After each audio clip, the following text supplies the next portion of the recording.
Welcome back to Money Matters. Now, the third consecutive BDO International Global Ambitions Survey indicates that CFOs in South Africa are more optimistic overseas peers than on their company's international expansion plans. That's in the next year, and they're hoping that they'll prove successful. Around 90% of local CFOs are optimistic about international expansion. That's compared to an overall average of 72%.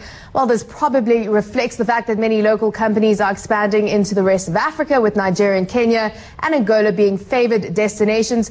It also highlights some of the challenges local heads of industry see ahead of them, with political risk regarded as a major potential headwind. Now, Ursula van Eck, head of mining at BDO, joins us now to help unpack the results of the survey. Thank you so much for joining us. Okay, let's start off with that one fact, the fact that 90% of South Africans are optimistic about expanding abroad. Was it about Africa, or was it more about the fact that they're concerned about the domestic economy? Well, I think, first of all, to put it into context, the survey was actually conducted in May and June earlier this year. So before the labour unrest that we've experienced, Marikana, the downgrading by, the international rating agencies of South Africa as an investment destination. So I think that puts it into context. But I think South Africans generally are more optimistic. They did cite actually more than the global peers as political uncertainty being a major impact to their investment decisions going forward, whereas, in Europe and the rest of the global economies surveyed cited the Eurozone crisis and the general downturn in the economy. So I think that sort of puts it a little bit into context. And on the mining side, it's the first time that natural resources has, as a sector, has been surveyed specifically in the global mining, in the global survey. And on that basis, we've decided as a Natural Resources International group in BDO to do a follow-up survey among CFOs. So it will be quite interesting to benchmark those results that will probably be February or March next year compared to these results that we've unpacked. Okay, so obviously you're doing a survey because you found some interesting insights and you want to dig deeper. Sure. Tell us about some of those specifically in the mining space right now. What are the global trends you're seeing? Well, basically, as you said, a lot of expansion up into Africa.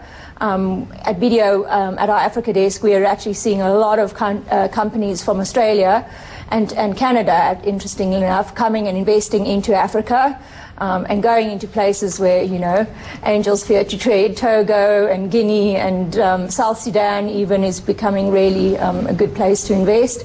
And like you said, Nigeria, Angola, all of the countries where natural resources is prolific and exploration, and particularly in oil and gas. Africa has mainly been mining, but I think it's really starting to grow in the oil and gas space now as well. So that's really interesting. Are South African companies the leaders in terms of investing in the rest of Africa, or are we still very conservative? I think actually not. The Chinese are the biggest investors into Africa, because I think just, they're not scared to go anywhere really, and they have huge financial backing behind them in terms of the state-owned enterprises, particularly in the natural resources space. They're just hungry for natural resources. And I think to some extent South Africans make the critical mistake of trying to enforce the South African way of doing things in doing business in Africa, which doesn't always work. But that being said, I think we have got a better chance of succeeding in Africa because we have taken our lessons learned and putting that into practice, so we're not repeating the same mistakes as we go into new territories. And I think over time we've identified that the key challenges is really having local knowledge, doing your homework, knowing the rules and regulations before you invest into Africa, and critical is finding a partner who understands the local ins and outs of doing things and making sure you get the right front. And what about the kind of sectors or the type of investors and companies in South Africa that are moving into Africa? Who are they typically? It's obviously mining companies, because I think the regulatory environment in South Africa is just becoming so sort of problematic to investing, as well as what we spoke about earlier about the labour, but also construction companies, huge. I mean, China is investing. You need infrastructure to get to these places, so construction companies, mining support services we're seeing a lot of, but then also a lot of NGOs obviously going up into Africa. And then it's where mining is involved, you've got the social community aspects of that going in, so we're seeing a lot of HR consulting going in And then actually interesting courier companies, transport companies. Are you moving with all these companies as well? Well, we actually said, yes. I mean, we've got actually offices, BDO, either through BDO member firms or affiliated firms in every country in Africa. So, you know, wherever companies want to do business, we can help them. I think look at this, looking at the CFOs and those who did see South Africa as an attractive investment destination. Just speaking to the Teens Group yesterday, Teens Group, you know, Chinese company that are wanting to invest in mining in South Africa and Africa. I don't know if you've heard about them being in the mining space. Yeah. But what are your views right now on South Africa as an attractive destination in light of the fact that only 29% of the CFOs in the survey saw South Africa as a place they want to do business? Yeah, unfortunately, I think with recent events, we've seen a decline in foreign direct investment. As you said, 29% of CFOs then thought that that South Africa was an attractive destination. But what is interesting, I think, is that all the BRIC countries are seen as attractive investments, that they are not seen as emerging markets, that they're being seen as established investment destinations now. And I mean, the other BRIC countries are all in the top 10 of investment decisions. And actually what you were referring to earlier, something about the risk, all of those countries come with risk. They are in the top 10 risk index in the BDO risk index, but the rewards still seem to outweigh the risks. Just to ask you, if you're really honest with yourself, South African companies haven't always been that successful in targeting offshore expansion. Sure. Australia has pretty much been the graveyard for a lot of South African businesses, and there's still a lot that still try to go there and struggle. Where do you think is our competitive advantage? Emerging markets, it's probably the obvious one, in Africa, or do you think it is time to maybe consider trying to compete in a first world environment with the big boys? Well, yeah, I mean, I think Africa has still got a lot of opportunities. I think, especially in the natural resources space, you know, there's significant untapped potential in Africa. But what we're seeing in some of our clients is they're actually starting to brave going into South America now, which is seen as the next Brazil as the next investment hotspot.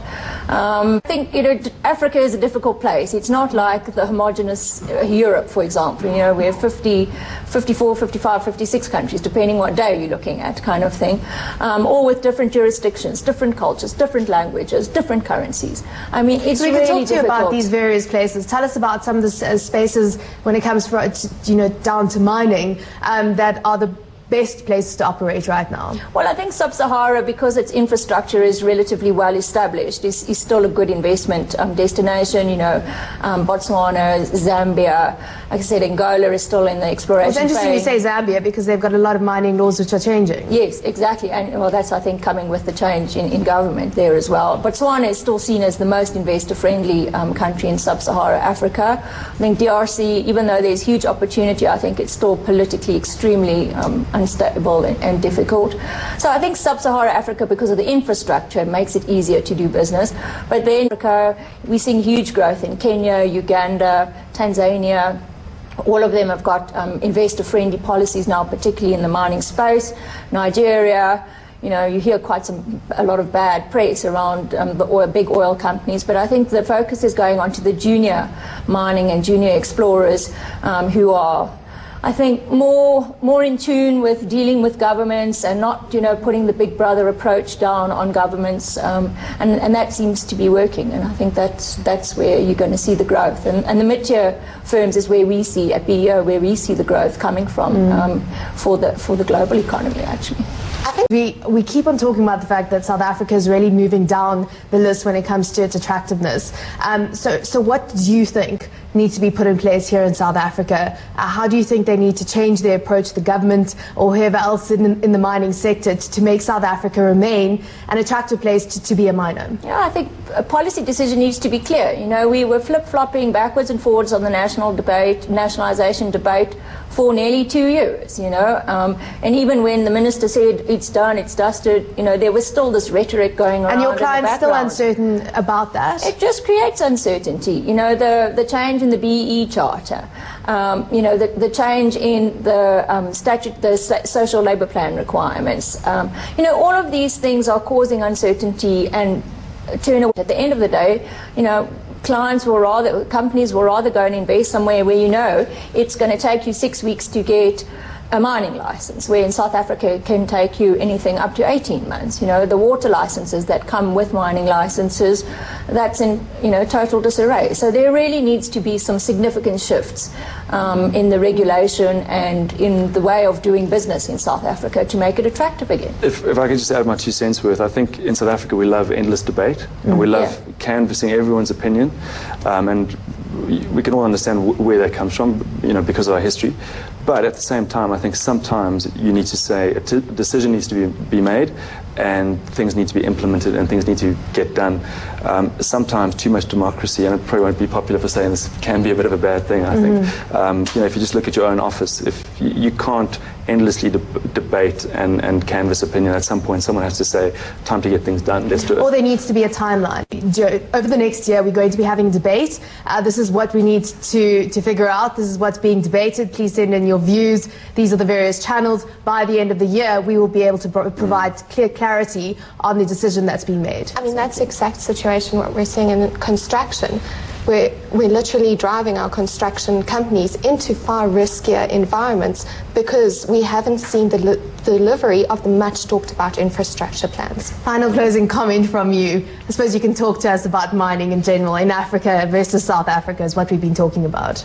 I think the opportunities are there. I think it'll be interesting to see the results of the follow-up survey.